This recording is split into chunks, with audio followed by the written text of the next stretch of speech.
Welcome guys, how's it? Welcome to my second comedy show. Is it right, the girls? Are the girls alright? Is it right? No.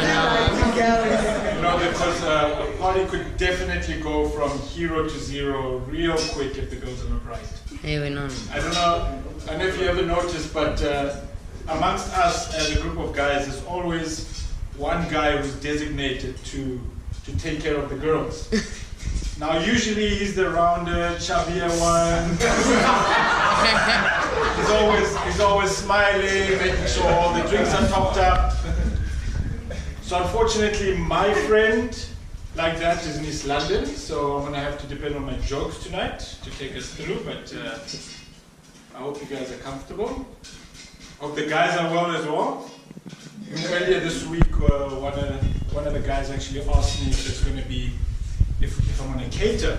I'm going to have samosas and meats and so I don't know. I mean, the invite says there's popcorn. It's coming, but there's popcorn. Yeah, unfortunately, guys, this is not Diwali. This is just so you'll have to bear with me. But this is my second official stand-up show, and today the nerves really got to me. I mean, the first one was a little bit more natural, far smaller setting, about 7 or 8 guys, but I felt comfortable, and it was all sort of stories I knew. But now when you have to develop content and you have to look at things and try out stuff, you keep second-guessing yourself. This might be funny, this might not be funny. It's sort of like, you know how I thought about, you know, it's sort of like you get woken up for the second round, and you just so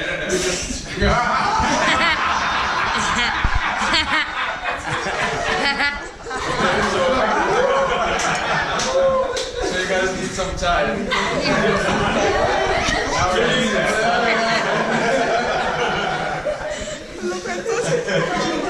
You get woken up for the second round, and sometimes you're just happy you can keep it up. And right now I'm just very grateful that I can keep it up. And we can follow it through. But during this, say, 2-week period, I've had a lot of feedback.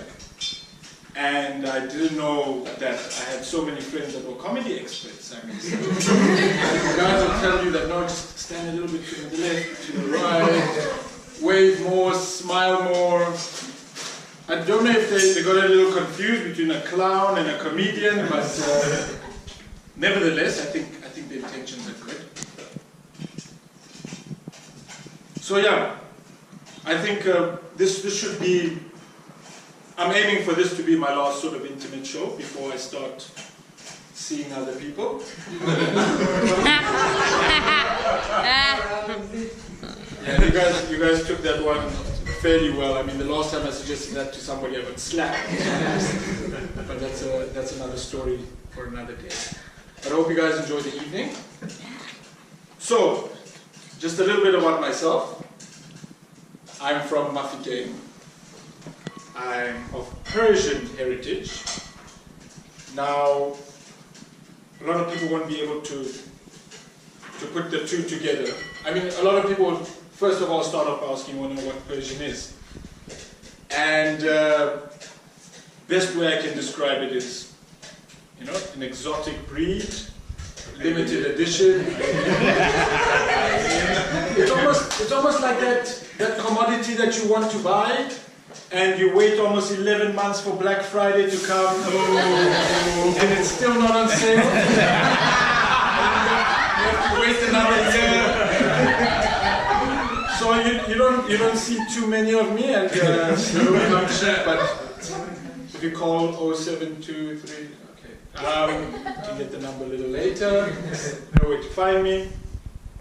But yes, I mean, a lot of people ask, how did your parents, Persian parents, end up in Vafafrica?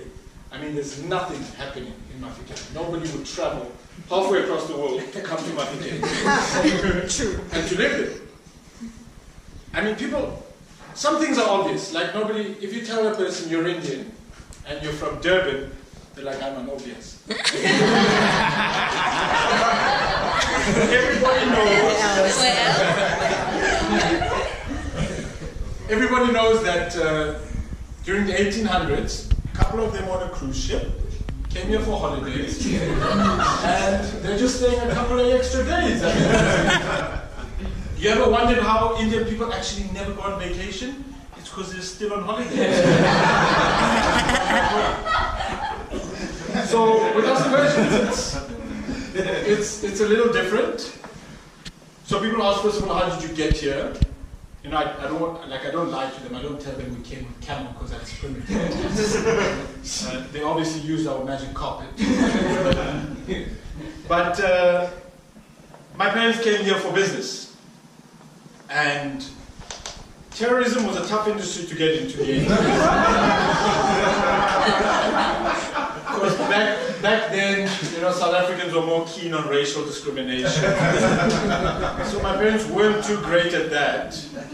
And there's, I think the largest building in Vafafrica is probably a 3-story building. I mean, you try fly a plane into a 3-story building. It's not going to work.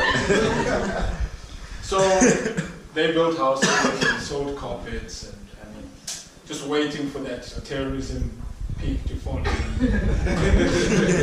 We're there with the tennis.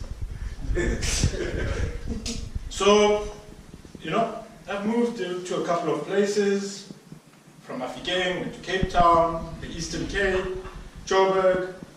I find myself in Durban now, and I enjoy these new environments. So I've got 2 younger brothers, both of them studying abroad. One in the States, one in London, not East London, slightly different.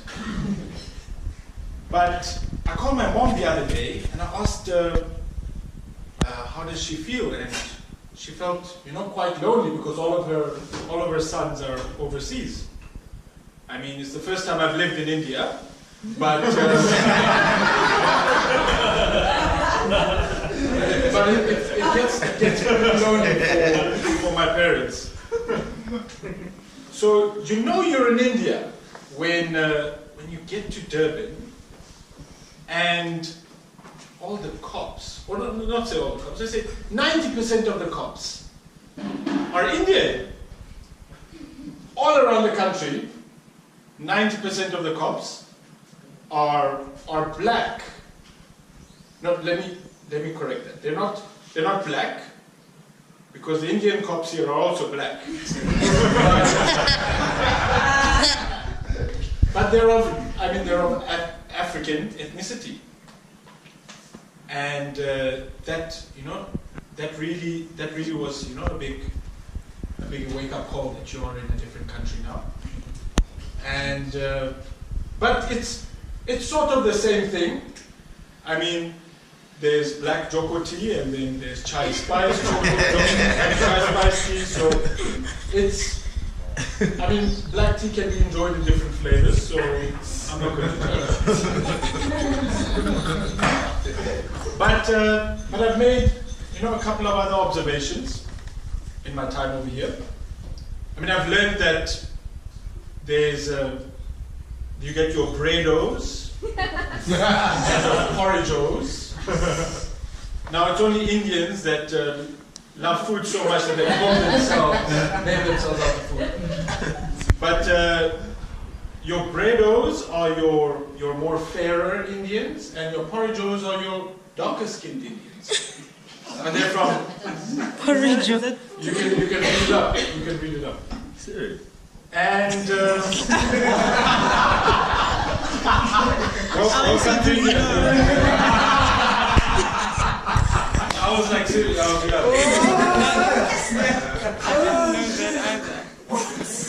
Another odd thing, I don't know if you guys have noticed, but the fascination of Indian people for gold.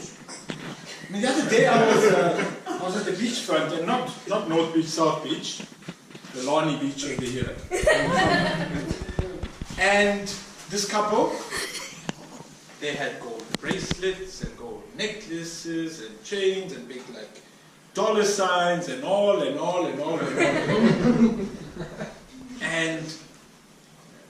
And then the girl smiled at me. And then I noticed her gold teeth. And then it clicked to me.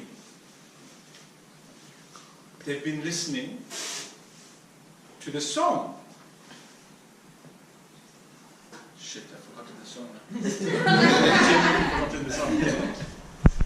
Living my life like it's gold. So it's a little bit slow, but you'll accept, okay. Moving along. So that's, I mean, if anybody can ever explain to me why they're so in love with gold, I'd love to know. But that's something I'm still trying to figure out. And I've also got, a little bit familiar with the greetings they do over here. So as South Africans, we generally, we're a nation that loves to greet. I mean, all the way to your white oaks. They're like, how's it, bro? How are you, eh? They never want to really know how you're doing, but they want to say, how's it. I mean, in Tswana, we like, Ache, Dumelang, Xhosa, Molweni, Sawubona, and Zulu. And we just love greeting each other. And it was interesting, I'm sitting there in the office, and it's interesting to see these Zulu guys walk in, because there's a Zulu nation, and we need to greet everybody here. So they walk in, and naturally at the reception, there's a Zulu lady, Sawubona. Walks in some older Zulu gentleman, so he's like, Sawubona. He passes by my desk, and he's like, shofet, because he's overheard that I can hear vernac. And then he walks into middle management. Now, if you guys know Durban, all the middle management in Durban is completely Indian. So now I'm watching and I'm trying to see, what is he going to do next? And he starts off, Laka.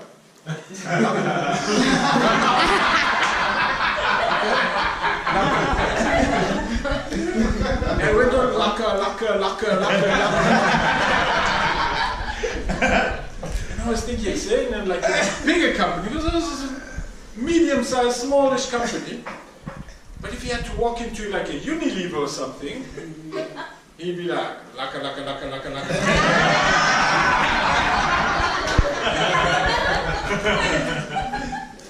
It's hard on our people.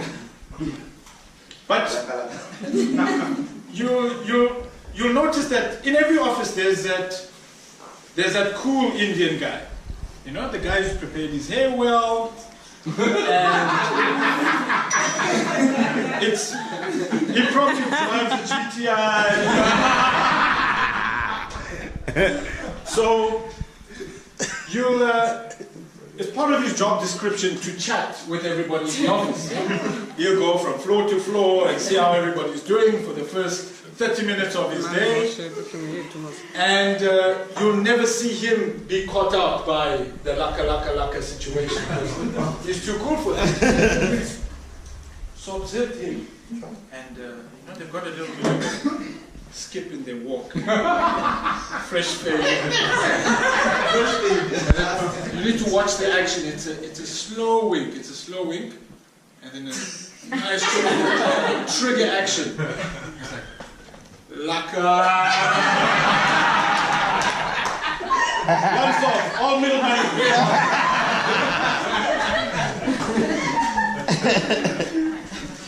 So that's been interesting to watch. I mean, the Zulu guys could learn one or two things from these Indian chaps. So another thing you notice here in Mklanga, fast cars. Everybody's driving fast cars, and they're racing from literally robot to And I was walking to Gateway this one day, and there's these zebra crossings, and there's a yield sign here, and a yield sign here, and zebra crossing and everything. So I was like, I know my rights.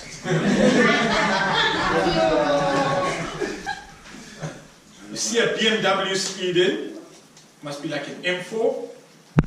White BMW, completely tinted windows.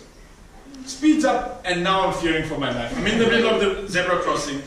Can't go forward, can't go back. It's over, it's late. Road accident fund, I'm going to be safe for life. But he dead brakes and he stops.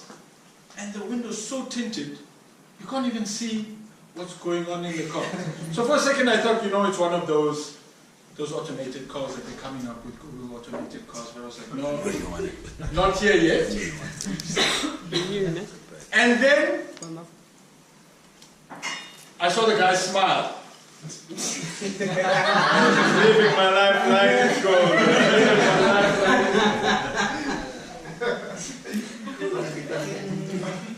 So yeah, that's been my Durban India experience.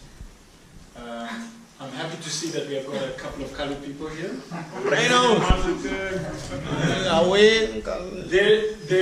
They don't usually come to events where there's less than 10 colored people. they don't feel safe. But I had to pull in a favor. Made sure they didn't sign on the bottom, nobody knows they were here. But you'll notice just how Indian people all over South Africa are different. The colored people all over South Africa are different. Now the colored people here in Durban, I'd say my knowledge of the colored people in Durban is probably not so great. But of the little that I know, that they don't speak too much Afrikaans. And they're very chill, they're very mellow. It's almost like, one of these old Bali's Corollas just idling.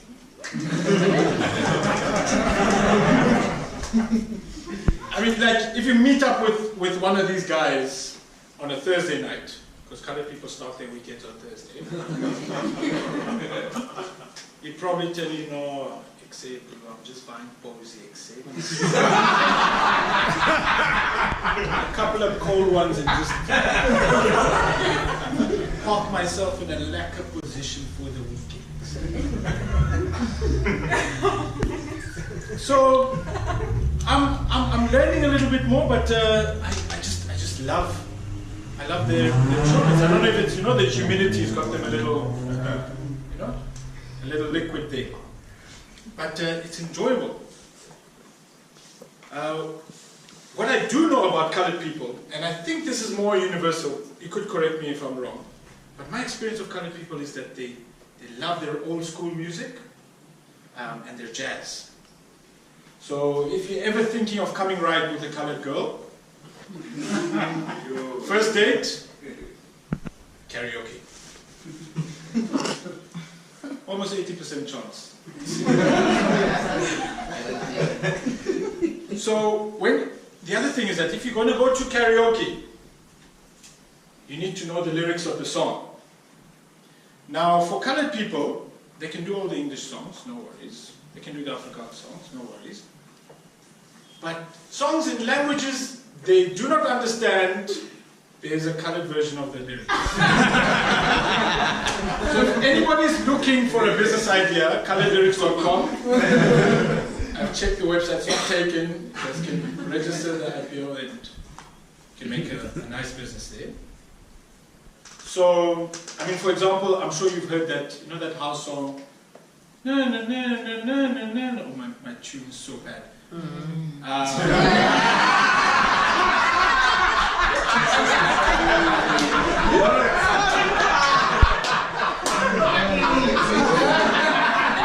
You can definitely tell they're Xhosa.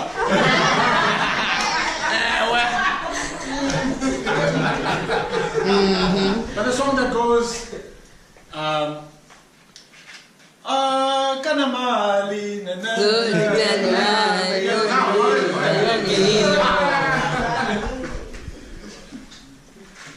So, I mean, that song, for example, you're parking there in the karaoke bar and it pops up, house single, Akanamali,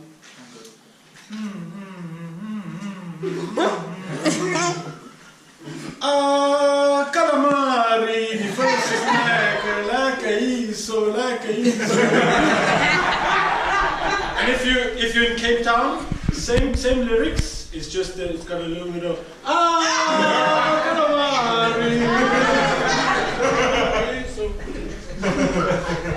so you got to get your lyrics right. And you know, if that's not working for you, I got one more trick up my sleeve. I'll show you another secret. Now this will guarantee almost to solve any problem. Dating a colored girl, you're having some problems, you're in a fight, you're out in a night out and things are a little awkward and you need to fix things. There's a one go-to that just calms the situation. And this is the colored people's dance to almost every type of music. It's called the jazz. So I'm a little left-footed, but I'm gonna try my best.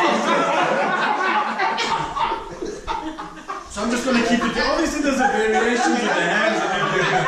There's guys here that can sort you out. But it's basically just a 2-foot movement. What you do with your hands is you're just like.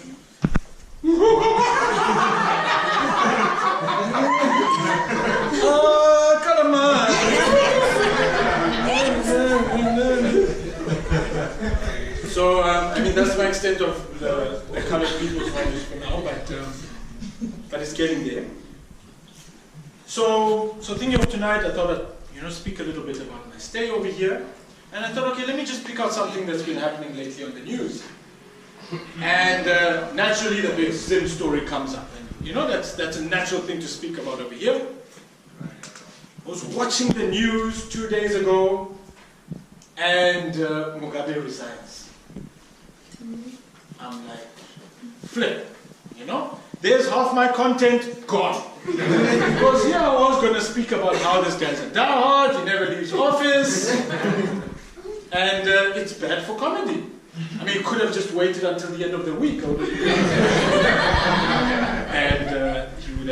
he could have resigned or whatever he needed to do. But I mean, overall, the senses are sort of mixed. You speak to some Zim guys, some optimistic, some say it's the same old, and there's so much commentary going around, and majority of South Africans seem to think that it's a good thing. And I was in the gym the other day, and these two Indian guys were actually talking to each other, and I'm standing right there on my machine, and they're on their machine. And the one Indian guy tells the other, he's like, what do you think about the Zim situation? And finally Mugabe's resigned. And the other Indian guy is like, yeah, I think it's a really good thing for the economy. And probably the million-odd Zimbabweans here can buy back all Zimbabweans.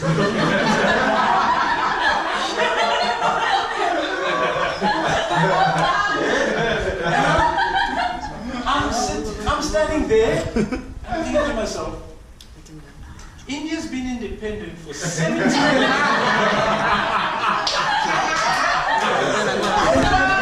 guys are buying back all. So nothing's going to change. But yeah, I don't know if you guys caught Mugabe's speech. A lot has happened in the past 2 weeks. Vice President getting fired, the general threatening Mugabe that we're going to take over, he finally takes control of the government, and then comes Mugabe's big speech. I think it was on the Sunday evening. Yeah. And I don't know if you guys watched that speech, but literally, all I was doing there, standing, when you're concentrating so hard on what somebody's saying, that you actually hear nothing of what he's saying because you're waiting for those few words. Guys will know this, 3 months into any relationship, that's what you do.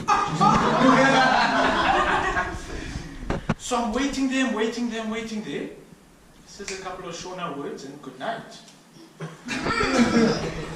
What a waste of 15 minutes. And I don't know if you guys know, but Grace Mugabe was a typist in the president's office. Good, I don't know, must have been about 30 odd years ago, in the 90s. And she worked as a typist, and at the time Mugabe was married, and he started seeing her, and Mugabe's wife passed on, and they decided to get married. So I thought it was quite ironic that she's a typist and Mugabe messed up his speech. Because she was probably like, I will resign, no? Backspace. Insert, Shona, Shona, Shona, Shona. Good night. And yeah, I thought that was quite ironic. But I mean, this whole story has actually started because of Grace Mugabe. Grace Mugabe influenced Mugabe to fire the vice president because she wanted to be vice president and she wants to be the next president. And I saw a really funny headline earlier this week, or was it the end of last week? Presidency is not sexually transmitted. But okay, that's quite funny. But how true is this statement that somebody's making? And I thought, if anything, there's a curse attached to the presidency and sexual activity. Because, I mean, look at Hillary Clinton, for example. Yeah. I mean, you'd have to be an idiot to lose against Trump. But so there must be some sort of a curse going on here. And I thought to myself, because that means you must probably really worry. She's sitting there behind the TV, she's like, yo! Oh, Hillary, down. Oh, Grace, down. Nah. That's good thing. So she's probably thinking to herself, she's among the top 2 to lead the ANC in this December. We'll see. But she could be our first woman president, or not. But I seem to think a little bit differently. I think Jacob's got this under control. You can just imagine, after they've done their thing, Jacob poses her with a question. Is this it? Do you want to be president?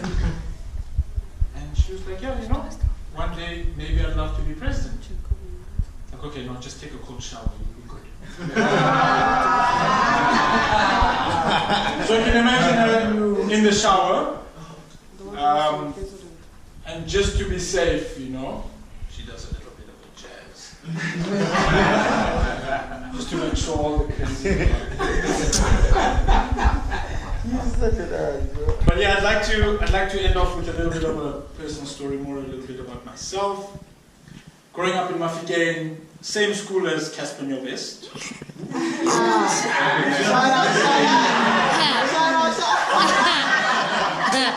So, but before he actually was a big thing, there was WHP, Tooks, you've got your... Me.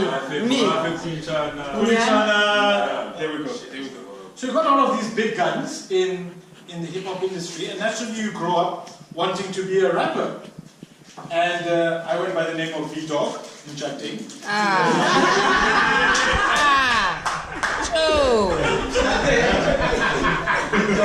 I moved on to being a producer, and after I finished my matric exams, got the letter from UCT, you accepted at UCT, and my mom sat me down and she's like, Vafa, you need to make a decision now. It's either the rap game, or UCT.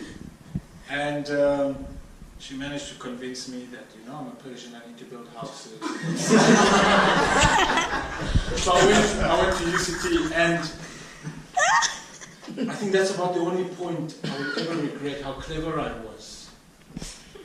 Nobody ever tells you in life that you need to be a little more stupid for certain dreams. Because if I was a little bit more stupid, I would have definitely been the next big rapper. But it's funny. It's funny how life works. I'm sure you've heard of J something, Mikasa. Yeah. That's me.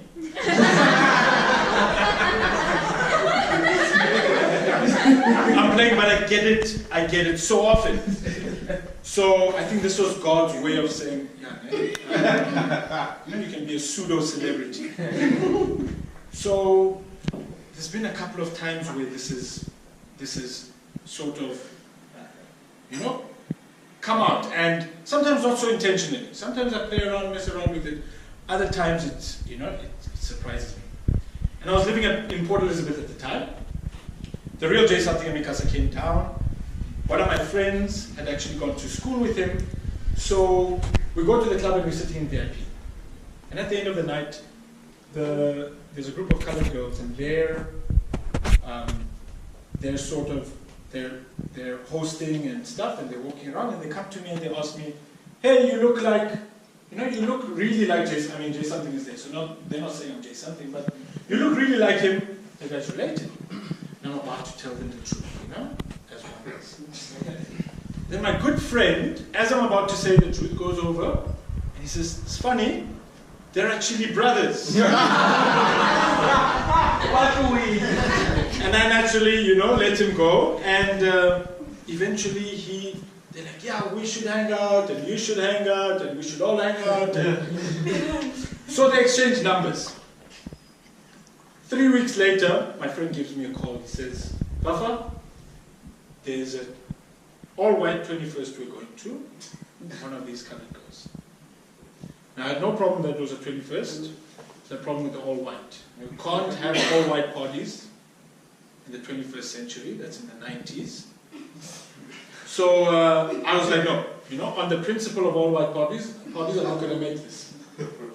And somehow he managed to blackmail me and convince me, and in between the two, I was there. So we got into this bakkie, myself and 2 of my friends. And we pitched there, and this was something surprising for me. Now, this is an all-white party, and I'm thinking 21st, guys are about to get lit here.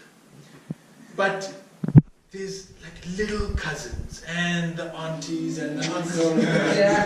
Everybody's dressed in white, so, they followed the theme. And they're sitting there, and as the ceremony started, you hear the aunts saying that, yes, although your dad was never around, you grew up to be such a wonderful girl. And the dad who is present gets up and says, although you had so many drunk aunts, such a lovely girl. And I was so taken aback and impressed at the same time. People can really throw their dirty laundry out at this colored all-white party. See what I did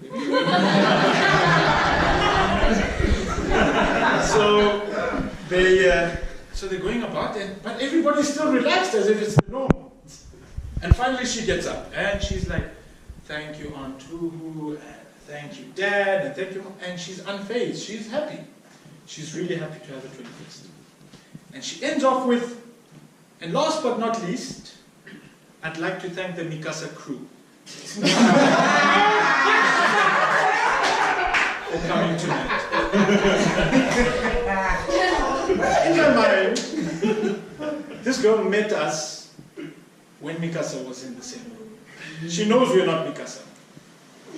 And it's at that point that I realized something very, very important. That nobody actually knows how the black guys look in Mikasa. Because I was with my 2 random black friends. And everybody was convinced that this is Mikasa. From there, treated like a celeb. Can we get this plate for you, that plate for you?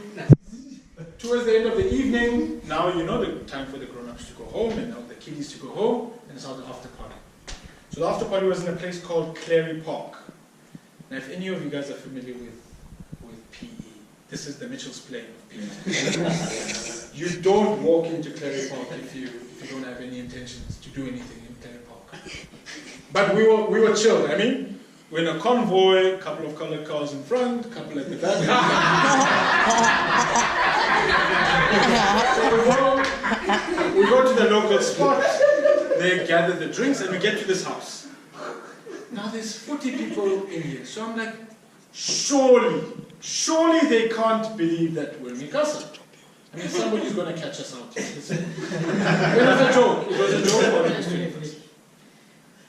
And the guys are saying, can we please have a picture together? And can we have this? And now I'm getting nervous. I'm shivering. Luckily, there's always that friend that's composed, that's focused. Eye on the prize.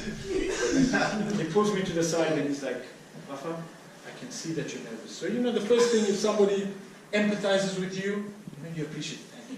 Thank you. And then he's like, Vafa, I know you're uncomfortable with the lying. Listen, you don't have to lie. It's like, shit, I don't have to lie. Like, now I'm relieved. Now I don't have to lie. And I was like, okay, then you know, what's next? He's like, just don't correct it. Say the truth, just nod and smile. So for the rest of the evening, they're asking me, you remember that big party you had in PE a couple of years ago?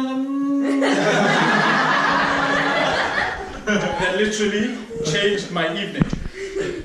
Until one guy decided he had a mic in his car. I mean, there's not too many guys who carry a mic around in their car, but you can trust a colored guy to have this.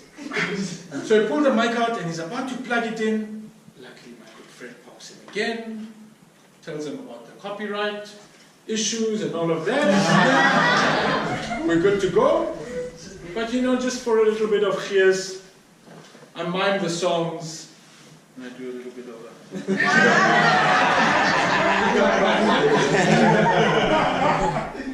Thanks, guys.